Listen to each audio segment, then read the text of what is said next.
Қайырлы күн, құрметті оқушылар. Бүгін біз 5-ші сынып математика 4-ші тоқсан ТЖВ номер 2-ші нұсқасын талдайтын боламыз.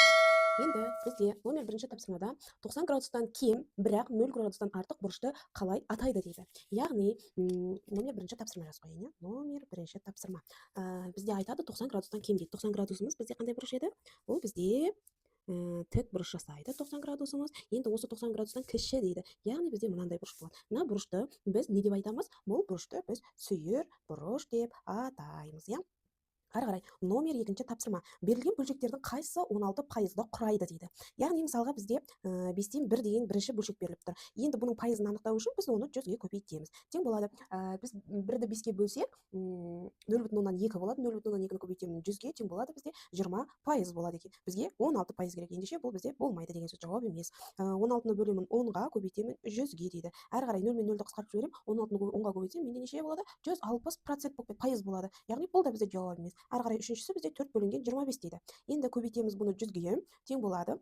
4-ні менде 25-ге бөлсем, 0,16 деген сан шығады. Оны көбейтемін 100-ге, тең болады. Бізде 16% шығады екен. Сонда бізде жауап С жауабы деген сөз. Ары қарай үшінші тапсырма. Егер шеңбердің диаметрі дейді. Жақсы, бізге бір шеңбер берілсін. Шеңбердің центрлік нүктесін белгілейін.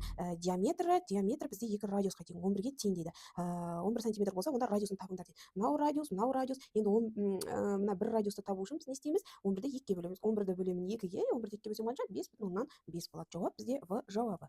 Ары қарай. Номер 4-ші тапсырма.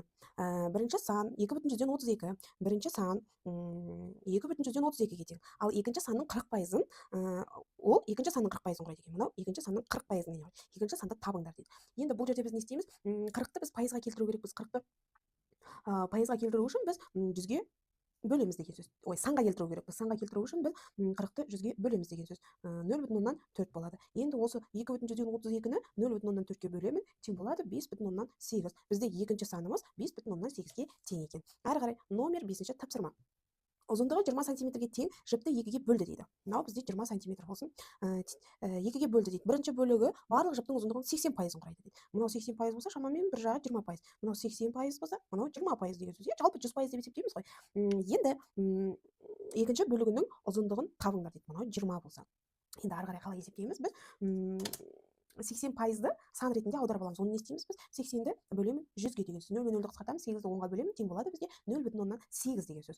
Енді бұл бізде 0,8 екен, иә? Енді бірінші санды табу үшін біз мына жерде неше пайыз? 80% құрайды, иә? Барлығы неше? 20 см. 20 см-ді көбейтеміз, 80%-ымыз бізде саны 0,8-ге тең, иә? Көбейтемін, тең болады бізде 16. Бірінші сан 16-ға тең болса, екінші санды не істейміз? Жалпы 20 см болса, 20-дан азайтамын 16-на. Тең болады қанша? 4-ге. Яғни бірінші сан 16-ға, екінші сан 4-ге тең. Номер 6-ші тапсырма. Диаграммада сынып көшбасшысын таңдау нәтижелері көрсетілген дейді. Міне диаграмма көрсетілген. Осы дөңгелек диаграммадағы мәліметтерді қолданып, келесі сұрақтарға жауап беріңдер дейді. Бір қарап талдап шығайықшы. Айман неше пайыз жинаған екен? 31%.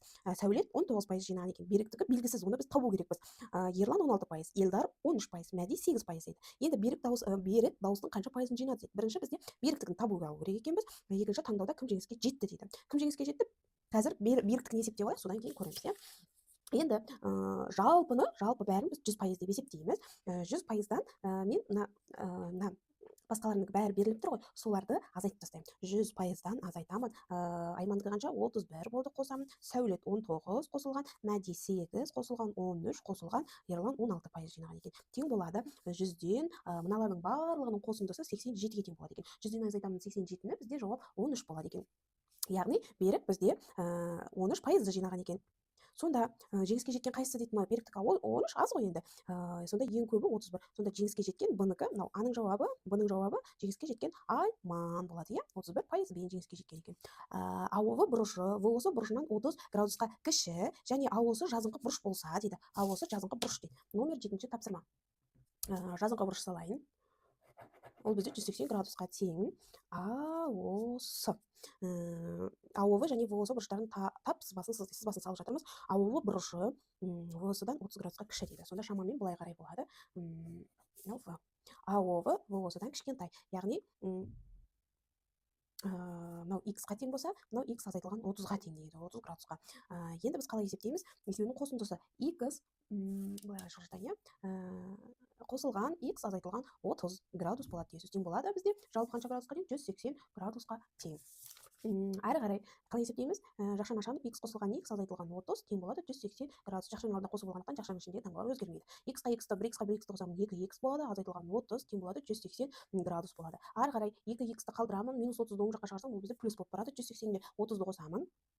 30 градусты қосамын, 2x тең болады 210 градус болады. X тең болады 210-ды не істеймін? Бөлемін 2-ге, мына жерде көбейтіп отырғандықтан мына жаққа бөліп отырады. X тең болады 210-ды 2-ге бөлсем 105-ке тең. Яғни x тең болады бізде 105, x тең болады 105 градус. Енді мынаны табу үшін, мынау VO бұрыш 105-ке тең, ал OV-ны табу үшін біз x 105-ке тең болса, 105 градустан азайтамын 30 градусты тең болады бізде 75 градус. Сонда мынау бізде, мына бұрыш бізде 75 градусқа тең екен. Сонда жауабы AOV бұрышы тең болады 75 градусқа, VOS бұрышы тең болады 105 градусқа. Екеуін қоссақ, бізде 180 градус шығады деген сөз. Әрі қарай, номер 8-ші тапсырма. Кестеде оқушылардың математика пәнінен өткен емтихан нәтижелері берілген дейді. Тапсырмалардың саны 0, 1, 2, 3, 4, 5, 6, оқушылар саны 1, 8, 9, 5, 2, 4 дейді. Емтиханды қанша оқушы тапсырды дейді. Бірінші сұрақ. Қанша оқушы тапсырғанын анықтау үшін біз мына жерде оқушылар саны деп көрсетіліп тұр, осы сандарды барлығын бір-біріне қосып шығамыз. Әрі қарай кестеде берілген мәліметтерді қолданып бағанды диаграмма құрдық. Жарайды, бағанды диаграмма құрамыз. Қазір ең бірінші есептеп алайық. А сұрағына жауап беру үшін біз барлығын қосамыз. 1 қосылған 1, қосылған 8, қосылған 9, қосылған 5, қосылған 2, қосылған 4. Тең болады 2, 10, 19, 24, 26 және 30-ға тең екен. Барлығы 30 оқушы қатысқан екен, иә? Жақсы. Тапсырмалар саны болсын. Саны и оқушылар саны. Оқушылар саны 9-ға тең екен, иә? 1, 2, 3, 4, 2, 3, 4, 5, 6, 7, 8 және 9. 0 бізде санақ басы мұнда тұр. 1, 2, 3, 4, 5, 6, 7. Арада керек жоқ, иә? Жақсы. Сонымен дұрыс шешілген тапсырмалар саны дейді. Мүлдем тапсырма орындамаған неше оқушы? Бізде бір ғана оқушы деген сөз, иә? Баған. Мына жерден 0, мен сандарды қате құрып қойдым, иә?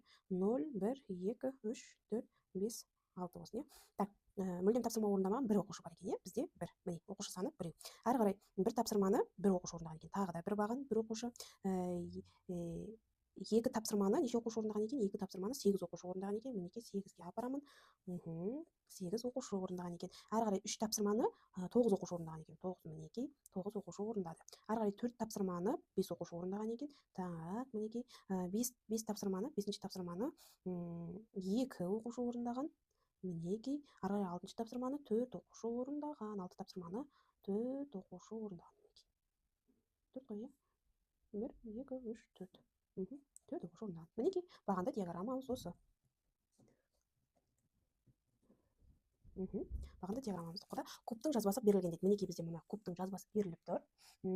Берілген жазбаға сәйкес жауапты таңда дейді. Мына жазбаны жинақтаған кезде, енді мысалы кубты аламыз, жинақтаймыз, сол кезде мыналардан қайсысы болып шыға келеді дейді. Қайсысы болып шығады дегенде, мына қара бояулармен боялып тұр, мыналар бекер боялып тұрған жоқ. Осыны жинақтаған кезде мына қара немес дегендер, мына қиылғандар, қайсысы қай жерде қалайынан орналасады? Яғни мына екі кішкентай қара былайынан орналаса ма, или бірге орналаса ма, әлде енді мысалы мүлдем қара жоқ болып кетеді деген сөз ба, әлде бір-біріне мынандай қиғаш қарама-қарсы орналасады ма? Қалай орналасады табыңдар. Енді балалар сендерге нақты түсінікті болу үшін мен кәдімгідей қимасын былай кәдімгі жинақтау үшін дайындап алып келдім. Қарайып, тура осы бойынша қоямын. Міне қара, ортасы да қара, и және астындағысы да қара. Енді осыны жинақтаймыз. Былай қарай түсірейін. Қара астына түсті, міне үлкен қара астына қарай түсті. Енді жинақтаймын, жинақтап қарай. Мына жерде екі кішкентай қара қалайынан орналасты? Бізде екі кішкентай қара бір-біріне қиғаш орналасып тұр, иә? Бір бағытта емес, бір-біріне қиғаш. Яғни қарайық, иә? Тура жинақталмай қалады ғой.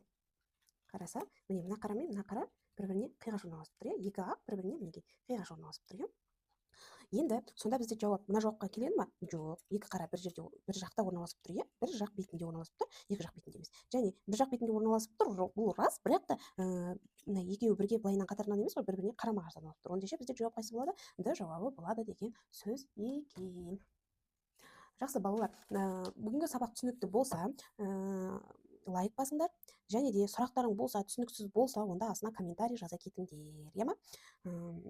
Келесі жолы алдағы уақытта қандай есептер шығарайын, қандай есептерді талдайын, оны да пікірлеріңді астына жаза кетіңдер. Назарларыңа рахмет, сау болыңдар.